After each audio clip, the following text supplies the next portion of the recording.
Amém. Evangelho de Mateus, no capítulo 4, diz: A seguir foi Jesus levado pelo Espírito ao deserto para ser tentado pelo diabo. Depois de jejuar 40 dias e 40 noites, teve fome. Então o tentador, aproximando-se, lhe disse: Se és filho de Deus, manda que estas pedras se transformem em pães. Jesus, porém, respondeu: Está escrito, não só de pão viverá o homem, mas de toda a palavra que procede da boca de Deus. Amém. Amados, a Bíblia é um livro de revelação. Quando nós estudamos história de um modo geral, nós vemos que a história fala dos fatos passados. São registros que nos dão experiências. Mas a Bíblia é um livro que, além de falar de uma história de fatos passados, ela mostra uma ação espiritual sobre eles e ainda nos mostra uma história futura. A Bíblia é o único livro que fala de uma história que ainda não aconteceu. Amém? Por isso ela é a palavra de Deus, ela contém a onisciência de Deus. Esse texto, se nós fôssemos observar tudo que ele revela, tudo que a misericórdia de Deus já nos tem feito entender, eu creio que uma noite só seria pouco para falarmos sobre isso. Primeiro detalhe diz que Jesus foi levado pelo Espírito ao deserto. Ora, foi levado pelo Espírito. Não simplesmente ele foi ao deserto, mas foi levado pelo Espírito Santo. Nós vemos este mover na vida de Moisés, na vida de Elias, não é verdade? Vemos esta ação do Espírito Santo quando Deus tem algo a tratar com alguém. E no antigo mistério dos 40, né? Moisés, 40 dias, 40 noites no monte, Elias, 40 dias, 40 noites atravessando o deserto, e Jesus, 40 dias e 40 noites, e a expressão vai dizer, depois de jejuar 40 dias e 40 noites, teve fome. Lucas já não diz jejuar, Lucas diz que naqueles dias ele simplesmente ficou sem comer, o que é muito diferente, e nós já temos o estudo O Fim do Jejum, que explica detalhadamente essa questão, apesar de que ainda tem crente tonto, que não para pensar. Irmão, registra uma coisa que eu vou te dizer, a grande desgraça da humanidade é não usar a sua própria consciência. As pessoas fazem as coisas tudo mecanicamente. Como é que pode alguém acreditar, e eu tenho que admitir que um dia eu também já acreditei, alguém acreditar que se não tomar um copo de água tingida com um pó chamado café pela manhã, que ficou mais forte contra o diabo? É ridículo demais. Eu me envergonho de um dia ter acreditado nisso. Mas sabe o que é isso? Essas nossas ignorâncias, vamos até dizer santa ignorância, é porque nós não meditávamos. Mas vem o Salmo número 1 e nos sacode. Bem-aventurado o varão que medita de dia e de noite. Não, mas eu li a Bíblia. Ler não é o bastante, porque Filipe lá em Atos perguntou ao eunuco: entendes tu o que lês? Ele disse: não estou entendendo.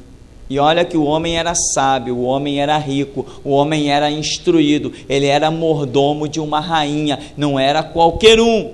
Os que habitam nos palácios não são analfabetos, nem semi-analfabetos.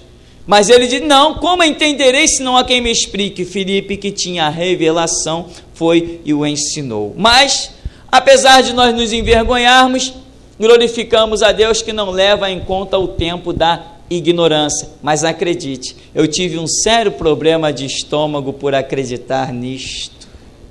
Mas o Senhor é poderoso e eu posso dizer: Jesus cura. Posso dizer com todas as minhas forças, me curou tanto da minha ignorância espiritual, quanto do fator físico que infligiu consequência da minha ignorância espiritual. Porque Porque o que mata o ser humano, na verdade, é a falta de conhecimento das coisas espirituais.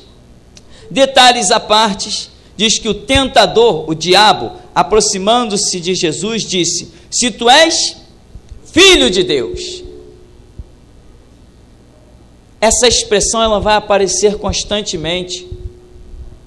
O diabo é um ser inteligente. Ele não é onisciente, ele não é onipotente, ele não é onipresente, ele não é transcendental, ele não é esses atributos que só a divindade possui.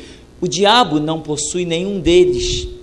O diabo não pode todas as coisas. O diabo possui uma força de indução terrível. Ele fala ao ouvido das pessoas, leva pessoas ao suicídio. Ele tem condições de colocar enfermidades nas pessoas. Ele tem condição de quebrar até uma barra de direção de um carro e a pessoa sair por cima de um viaduto com o carro e tudo. Ele tem isso, mas isso não é poder. Isso não pode ser considerado poder. Isso é um tipo de força que ele tem, mas poder não. O que é o poder? Poder é quando alguém tem condições de fazer, somente pela força da sua palavra, alguma coisa acontecer. Isto é poder. Está lá em Daniel, a pedra cortada sem mão, sem força do braço, sem esforço algum. Isso é poder. Está lá em Gênesis, e disse Deus, haja, e houve. Isto é poder. Amém? O salmista diz: Senhor, se tu me deres uma palavra, eu estou tranquilo. Isto é poder. Deus diz assim: eu velo sobre a minha palavra para cumprir. Isto é poder. Poder é quando você pode levar a tua palavra até o fim, nada obstrui. E diz a Escritura: operando Deus, quem impedirá? E Ele opera sobre a sua palavra, que é lâmpada para os nossos pés e luz para o nosso caminho. Isto é poder. Mas o diabo, ele procura, ele tem artimanhas, como eu dizia, ele é inteligente, ele é experiente. Sabia que o diabo é experiente? Claro. Quando Deus pôs o primeiro homem na terra, o primeiro homem, quem estava lá no jardim do Éden? Ele, o tentador. Então ele, desde que o primeiro homem foi posto sobre a terra, que ele observa. Quem observa não adquire experiência? Tem coisas que você aprende só em olhar alguém fazer, não é? Você tem essa capacidade, você tem esse potencial. E o diabo, como um ser inteligente, ele era um dos seres angelicais que Deus criou. Ele era um querubim, né? Ele era um querubim, ele habitava numa hierarquia muito especial. A Bíblia diz que ele andava no meio das pedras afogueadas. Ele era belo, ele tinha formosura, ele era algo especial, até que foi achado nele iniquidade. Então ele foi expulso do céu. Mas ele, observando, ele vai vendo os caminhos possíveis que os seres humanos têm para tomar.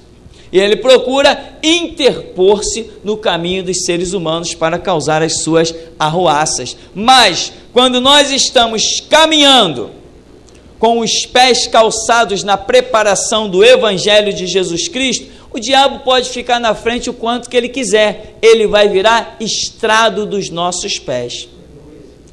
Porque se alguém está em Cristo, é nova criatura, as coisas velhas se passaram, inclusive toda a força que o diabo tinha para obstruir nosso caminho. Uma vez em Cristo, o diabo nem mais ousa se meter no teu caminho. Se você sabe quem você é em Cristo Jesus, ele não ousa. Mas se você ainda é um crente fraco, né? Que nem aqueles: pastor, o diabo está me perseguindo, e vai ficar perseguindo a vida toda. O diabo só não persegue o crente que o persegue. Enquanto você não perseguir o diabo, ele será teu perseguidor. Enquanto você não desfizer as obras do diabo, ele obstrui as tuas obras. Porque está escrito, Jesus Cristo falou o que em Lucas 10:19? Eu vos dou poder. Para quê? Pisar, subjugar serpentes e escorpiões, que são símbolos satânicos, e toda a força do diabo, toda força, não é poder, ele não tem poder. Todo poder tenho eu. Eu tenho poder. Jesus Cristo diz, eu vos dou poder, eu tenho poder. Jesus falou isso. Está claro que quando nós oramos, as coisas acontecem. Por quê? Porque há poder nas minhas palavras. Eu tenho poder. Amém? Eu tenho poder. Quando o Espírito Santo põe uma palavra nos meus lábios, sai da frente quem tiver, porque vai cair.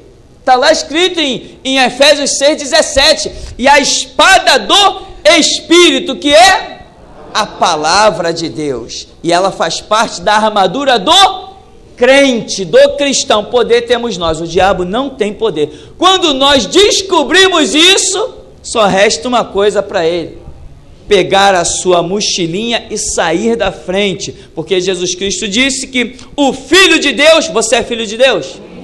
O Filho de Deus se manifestou para quê? Desfazer as obras do diabo. Se manifestou, se precipitou, deu passo à frente, tomou atitude, foi adiante, não ficou parado, foi lá e desfez. Se você desfaz as obras de alguém, você é maior. Amém? Isso está claro na Escritura. Mas ele sugestiona: se tu és o Filho de Deus, Jesus não é Filho de Deus? Claro que Jesus é o Filho de Deus. Não estava aqui como Filho de Deus? Sim, estava guardando a palavra, fez-se homem, etc. Mil fatores teológicos, mas como Filho de Deus. E o diabo via nele o quê?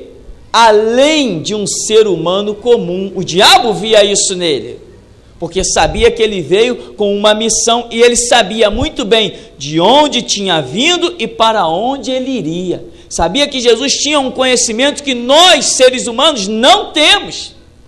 Jesus veio de estar junto com o Pai. Lá em João 17, ele faz a oração sacerdotal e diz: Pai, glorifica-me junto a Ti com aquela glória que tínhamos antes que o mundo existisse. Então, na consciência de Jesus, ele tinha um retrato da glória lá antes que o mundo existisse. Ele sabia disso, e o diabo também sabia.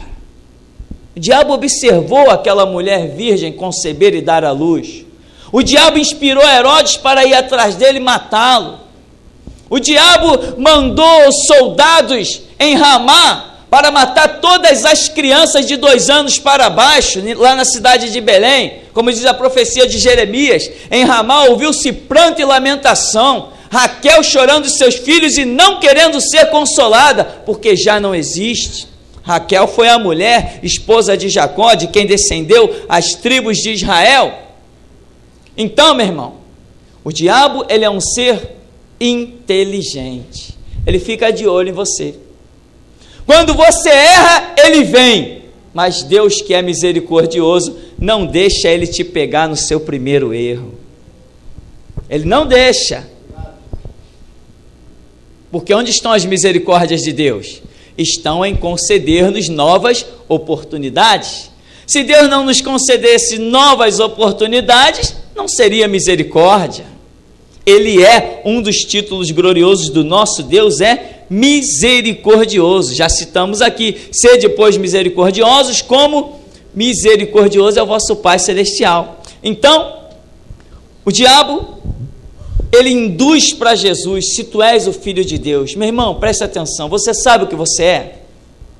Você sabe o que você era? Você sabe o que você era? Você era um zero para lá da esquerda, né? Você era um inútil.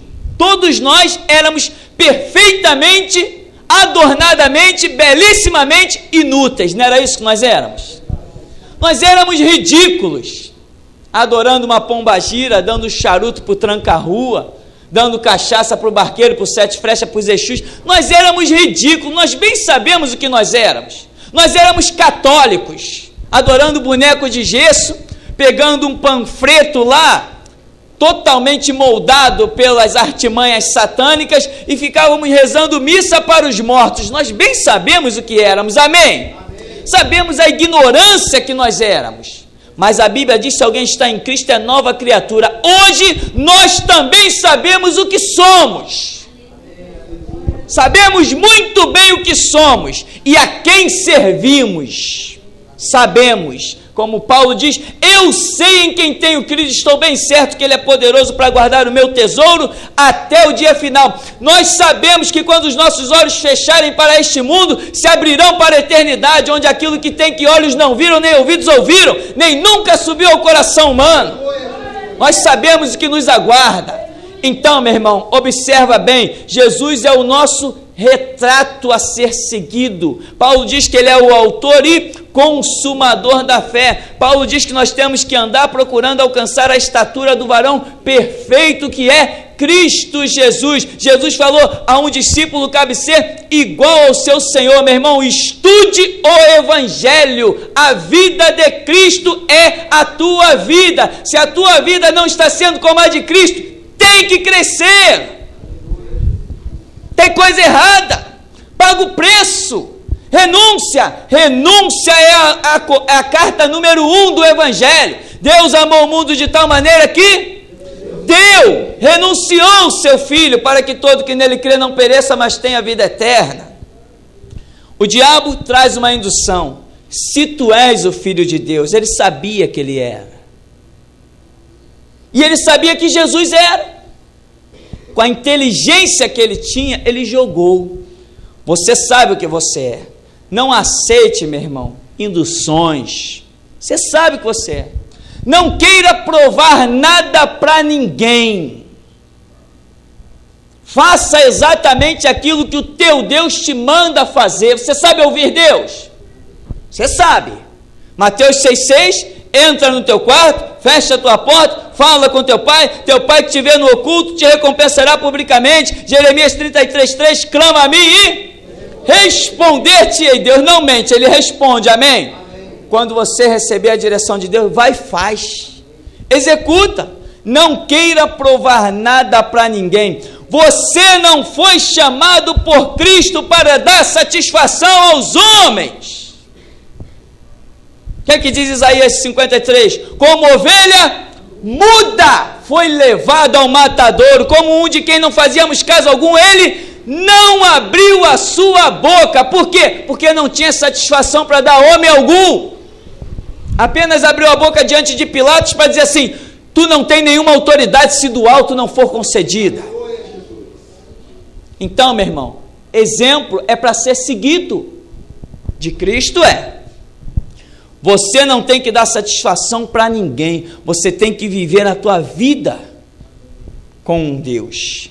E abrir a boca quando Deus te dar a ordem. É o chamado de Jeremias. Vai aonde Ele manda e fala o que Ele manda. E quando Ele mandar, irmão, não te cala. O diabo, sabendo de tudo, ele vai jogar o tempo todo essa indução. E tem mais.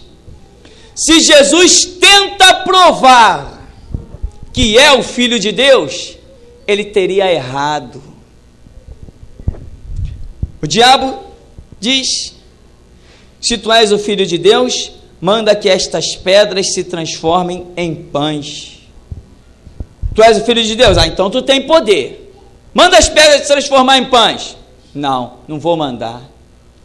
Ele mostrou que um Filho de Deus está submisso a Deus. Um filho de Deus reconhece que acima das suas próprias necessidades está a palavra de Deus. Amém? É isso que vemos. Jesus, porém, respondeu e disse, está escrito, não só de pão, não é só essa minha necessidade que eu tenho que observar. Eu estou aqui 40 dias, 40 noites, estou aqui sim. Estou numa fome, estou numa dificuldade, estou ansiando por coisas, mas eu vou até o fim. Se eu tiver que cair morto, eu caio morto, mas não estou aqui para fazer a minha própria vontade. E o que eu tenho a proclamar é que a minha vontade não está acima da palavra do meu Pai, do meu Deus, e não só de pão viverá o homem, mas de toda a palavra que sai da boca de Deus. Você precisa do pão? Sim. Você precisa do arroz, do feijão? Sim. Você precisa comer, beber, dormir? Sim. Mas se você tiver tudo isso, só isso, você é morto. Porque está escrito, não só de pão, não é só disso. Ter dinheiro, casa, pão, arroz, feijão, comida, fartura, isso é morte. Isso é inútil. Isso não presta para nada. isso precisa ser juntado à unção do Espírito Santo, à revelação da palavra, à vida com Deus, à comunhão com o Espírito Santo. Aí sim, não só de pão, mas do pão temos necessidade, habitamos num corpo carnal, porém só o pão nos mata. Amém? É isso que Jesus está querendo deixar como lição para as nossas vidas.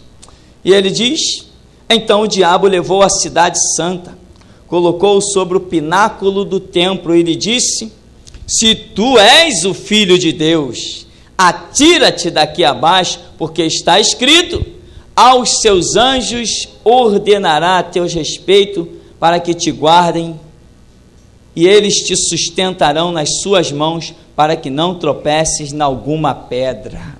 O que eu vejo aqui? Eu poderia citar um bocado de nomes de pregadores que estão na televisão e nas rádios, que o espírito do diabo tem falado pelos seus lábios grandiosamente. O que eu vejo aqui? O diabo usando um texto fora do seu contexto para utilizar como pretexto. É o que ele está fazendo. Tem uma pregação nossa intitulada Meias Palavras, você conhece? Está escrito, irmão, aqui ó: Deus ama a prosperidade. Aí quando você vai lá para o texto, não está escrito Deus ama a prosperidade, está escrito que Deus ama a prosperidade dos seus servos. Aqui ó, está escrito, dizem os falsos mestres, Jesus veio para que tenhamos vida e vida em abundância. Quando você vai para o texto, você vê, não é bem assim. Mas eles tiram o texto do seu contexto e utilizam como pretexto. E o povo, coitado, já está escrito por Osés, né? O meu povo está sendo destruído porque lhe falta o quê? Conhecimento. É muito difícil para algumas pessoas abrirem a Bíblia. É mais fácil serem guiadas por vozes humanas. E a Bíblia diz que quando um cego guia outro cego, ambos cairão na cova. Não tem jeito. E o diabo aqui, ele dá uma de falso mestre. Aliás, falso mestre é o que marca a nossa geração. Amém? A nossa geração é marcada por falsos mestres. Pessoas tirando textos dos seus contextos. São os predestinados, são os adventistas, são uma série de situações que tem por aí. E aqui, Jesus vai e joga outra palavra, porém perfeita, dentro do seu contexto. E ele diz: não, porque está escrito, não tentarás o Senhor teu Deus. Mas ele induziu mais uma vez: peraí, tu é o Filho de Deus, lança-te daqui abaixo. Está escrito que aos seus anjos ordenará a teu respeito para que te guardem, eles te sustentarão nas tuas mãos para que não tropeces em alguma pedra. 8. Levou ainda o diabo a um monte muito alto, mostrou-lhe todos os reinos do mundo e a glória deles. Ele disse: tudo isto te darei, se prostrado me adorares. Então Jesus lhe ordenou: retira-te, Satanás, porque está escrito: ao Senhor teu Deus adorarás, e só a Ele darás culto. Com isto o diabo o deixou, e eis que vieram os anjos e o serviram. Ele não precisou transformar as pedras em pães. Deus tinha um plano para ele, de os anjos descerem e o servirem. Ele tinha que aguentar esse conflito, essa batalha até o fim.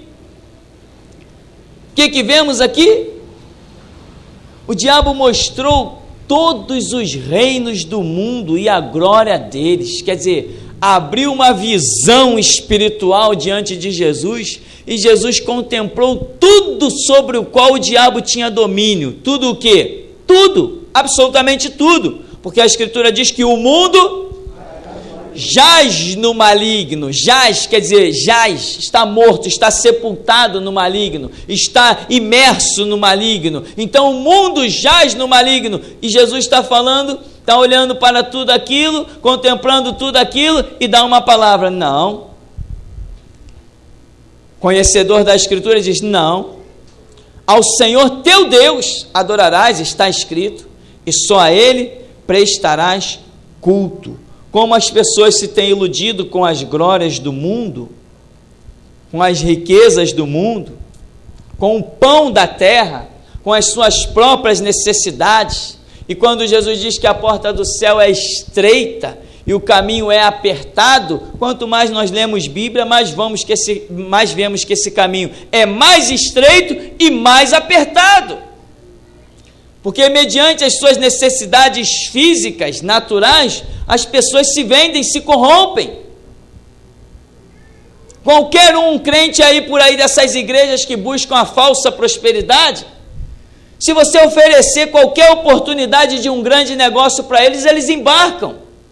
É de Deus. Não, não é de Deus, é do diabo. Tem que tomar cuidado. Nem tudo, a Bíblia diz, há caminhos que ao homem parece bom, mas o final é caminho de morte. Nem tudo que parece bom é bom. Nem tudo que parece vida é vida.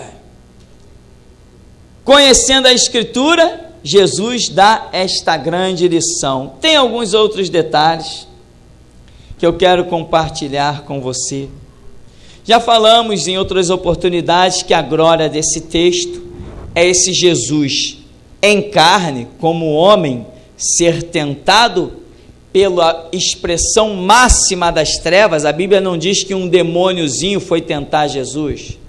A Bíblia não diz que um espíritozinho qualquer foi tentar Jesus. A Bíblia diz que o diabo em pessoa apareceu para tentar Jesus. E como que Jesus o venceu? Usando a palavra. Que palavra? Que mencionamos aqui, Efésios 6,17, a palavra que é a espada do Espírito Santo, é a palavra de Deus. Você viu a tua vitória onde está? Está na palavra. Não está na fita ungida da Universal, não está no ser associado da Igreja da Graça, não está no ser um predestinado. A tua vitória está em abrir a boca e ter a língua como pena de um destro escritor, mencionando a palavra. Só existe essa vitória. Está aí o exemplo. Jesus Cristo não venceu um demôniozinho qualquer, ele venceu a expressão máxima das trevas, que é o diabo, e quem vence o diabo vence qualquer um. Jesus Cristo disse que o diabo veio para roubar, matar e destruir. Ou seja, ele é fortíssimo, ele é terrível. O poderio bélico dele em destruição é inigualável. Ele é que veio encabeçar essa rebelião de roubar, matar e destruir. Aí Jesus mostra aqui dizendo: retira-te, ordenando, superando, vencendo. Por quê? Porque está escrito e eu vivo o que está escrito. Eu sou maior do que você. Esta é a glória desta revelação. Alguns crentes indoutos e que não querem crescer porque não pagam o preço de ler uma escritura, não pagam o preço de ler um estudo, não pagam o preço de trancar o seu quarto e falar com Deus, nunca aprendem isso e ficam dizendo: não, mas Jesus era Jesus. Não, nada disso.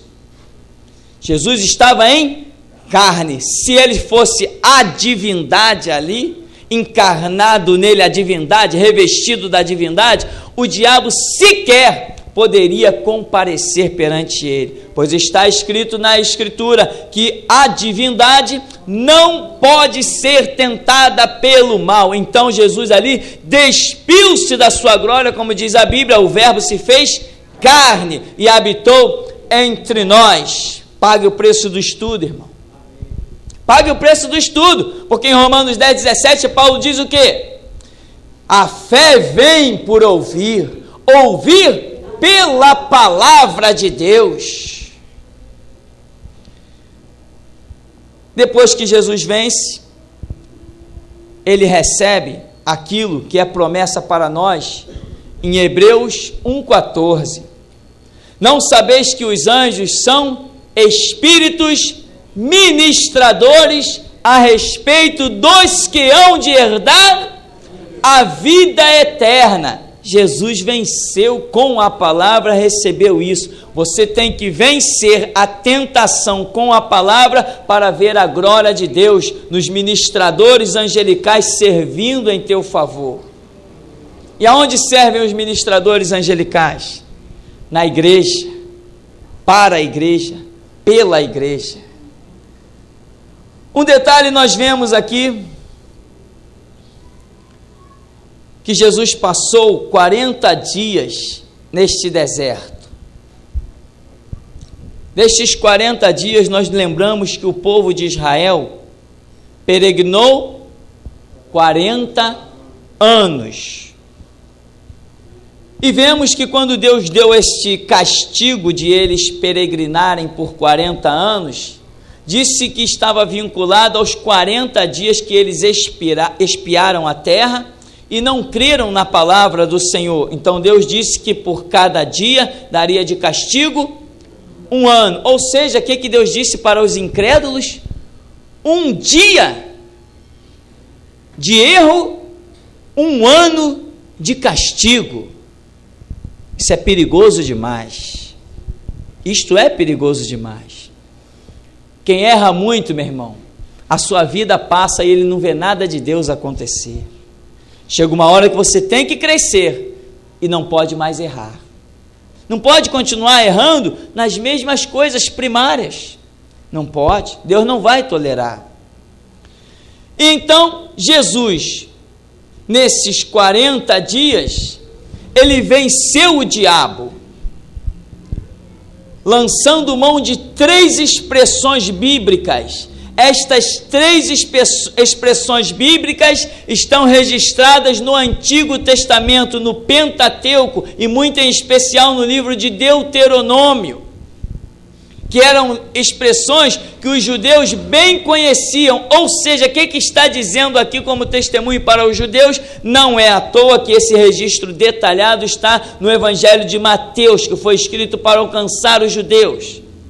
Está escrito aqui, nós podemos entender que Deus está falando, que Jesus venceu ao diabo, triunfou, os anjos desceram e o serviram, e ele lançou mão de 3 expressões bíblicas que os judeus tinham na sua lei.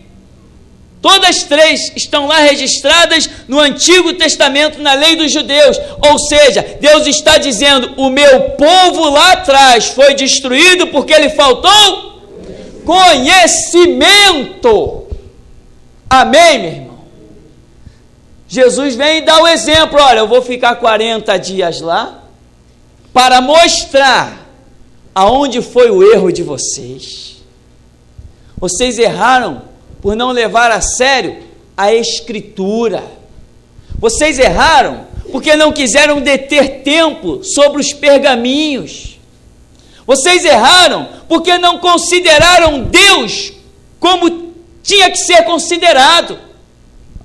Mas eu estou considerando. Toda a investida das trevas faz com que Jesus lance mão da luz. Amém? Lâmpada para os meus pés, luz para o meu caminho, é a tua palavra.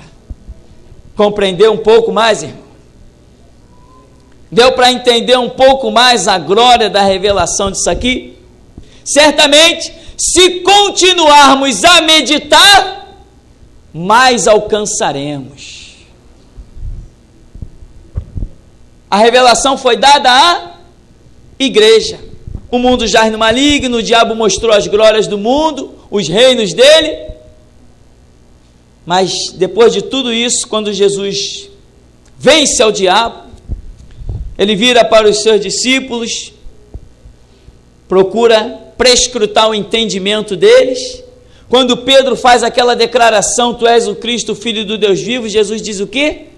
Bem-aventurado és tu, Simão, filho de Jonas. Não foi carne e sangue quem te revelou, mas meu Pai. Eu te digo, tu és Pedro, te conheço pelo nome, tenho intimidade contigo. Tu és Pedro, e sobre esta pedra, esta rocha, que é a tua declaração a meu respeito, porque eu sou a própria rocha, eu sou o Cristo, Filho do Deus vivo, sobre esta declaração eu edificarei a minha igreja, e as portas do inferno, sistema do mundo, não prevalecerão contra ela. E como eu tenho intimidade contigo, eu te dou as chaves do reino. Tudo que tu ligares na terra está ligado no céu, o que tu proibires na terra está proibido no céu. Para quem foi dito isso? Para a igreja que recebeu a revelação de que ele é o Cristo, o Filho do Deus vivo. E o que é a igreja, meu irmão? A igreja está representada na primeira mulher mencionada sobre a face da terra, Eva, Gênesis 3,15. E Deus está dizendo que a igreja, está falando para aquela mulher que representa a igreja, está dizendo que a descendência dela pisaria na cabeça do diabo. Jesus veio mostrar que isso era verdade, que Deus não é mentiroso. Pisou na cabeça do diabo, envergonhou Satanás, mostrou que até com fome ele vencia o diabo. E você não está com fome, hein? Vence ele. Jesus vem mostrar, a Escritura vai mostrar em Juízes capítulo 13, que aquela mulher que era estéril, a igreja era estéril, era a igreja gentílica, recebeu uma promessa, a manifestação do próprio Cristo. E ela entendeu, quando o homem disse, olha, vamos morrer, vimos Deus face a face, ela falou, não, Deus nos veio trazer a revelação é vida, poder e glória, e não morte. Em Apocalipse capítulo 12, a mulher aparece de novo, tendo a glória de Deus representada no sol e a lua debaixo dos seus pés, para mostrar que a igreja tem triunfo e glória. E eu vou ter que repetir, por que o evangelho não dominou o mundo? Porque covardes vieram antes de mim, mas após a mim não verei covardes. Fracassados vieram antes da gente. Pessoas que venderam o sangue de Cristo, até hoje estão vendendo o sangue de Cristo. As igrejas estão colocando, os líderes estão colocando a igreja e o povo de Deus abaixo da Constituição e abaixo da política. Mas não será assim conosco. Não será assim conosco. Essa valentia, essa coragem, nós não perderemos ela, porque ela não procede de nós mesmos. Ela vem do Espírito da glória de Deus. Ele nos ungiu para pregar libertação aos cativos, proclamar a abertura da prisão aos presos, apregoar o ano aceitável do Senhor e o dia da vingança do nosso Deus. Tem um dia em que Deus vai se vingar, mas para que Ele cumpra esse propósito, a igreja tem que mostrar que a glória dele está manifesta e Ele trará todos a juízo. Então, meu irmão, fica o texto para a gente, Mateus capítulo 4. Aí não está somente a tentação de Cristo, está também a sua vitória. Ele é o líder, ele é o cabeça da igreja, então aqui está a tentação da igreja, mas também está a nossa vitória. Como diz Apocalipse 12:11, eles, pois, venceram ao diabo pelo sangue do Cordeiro, pela palavra do testemunho, e não amaram suas vidas até a morte. Amém. O Senhor nos abençoe em nome de Jesus.